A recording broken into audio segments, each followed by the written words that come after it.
خوش اومدید به ویدیو. امروز اومدیم که کد مورس همستر کمبت رو بزنیم. بچه من یه چند روز نبودم و حالا برگشتم اومدیم که کد مورس همستر کمبت رو بزنیم. بچه این ویدیو داره قرعه کشی، کسایی که نمیدونن قرعه کشی چیه، بچه اگر ویدیو من داخل آپارات به 2K ویو برسه قرعه کشی میشه و اگر داخل یوتیوب به 50 تا لایک برسه بازم قرعه کشی میشه که برنده ها 5 تا برنده ما داریم که برنده اول 100,000 تومان، برنده دوم 75,000 تومان، برنده سوم 50,000 تومان، برنده چهارم یک کد جم 410 تایی فری فایر، برنده پنجم که نفر آخره یک کد جم 310 تایی فری فایر. بچه من همه چیز در مورد ربات ها رو داخل کانال میذارم، اعتراضانی که قرار لیست بشه، قیمت احتمالیشون چقدره و کد مورس و اینا هم مثلا مربوط به ربات ها، مثلا تسک جدید تبسوب و این چیزا رو من در سریع ترین موقع براتون میذارم.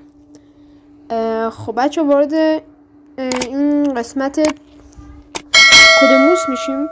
ببخشید کد مورس امشبمون 4 حرف است. حرف اول A، یه نقطه یه منفی، حرف دوم C، یه منفی یه نقطه یه منفی یه نقطه دیگه، حرف سوم H 4 تا نقطه.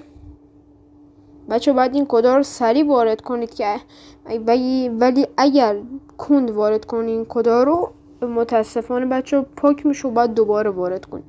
حرف چهارم هم که حرف آخر هست V هست. بچه الان میبینید که من کد رو نگرفتم، برای گرفتنش بزنید روی این. یکی از بچه های کانال تلگرام و ادمین کانال پیام داده بود که چجوری اگه کد مورسمون رو از دست دادیم بگیریمش. فقط باید بزنید روی همین 1 میلیون اینجا. اگه کدتون پرید بعد دوباره وارد کنید. 1 میلیون شبتون مبارک باشه. تا ویدیوی بعد، خدا نگهدار.